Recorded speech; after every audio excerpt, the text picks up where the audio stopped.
How to add someone as a trusted connection on Roblox. So that is what I'm going to show you guys in this super quick and easy tutorial. So let's get into it.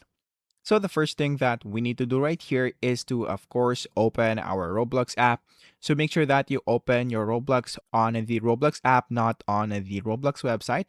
Because if you go here on the Roblox website, if you click the plus icon right here, you will not be able to add trusted connections right here. So the only way to do it is to go here on the Roblox app and then go here on the connect. So once you click that, you will now be able to see this add from QR code. So in this part, what we're going to do is to just click add from QR code right here. And then in this part, you can either let them scan your QR code or send your profile link. So just copy your profile link right there. And then if we go here on our browser and then paste this link right here, you will now be able to see it right here. So after that, they can now add you into this part.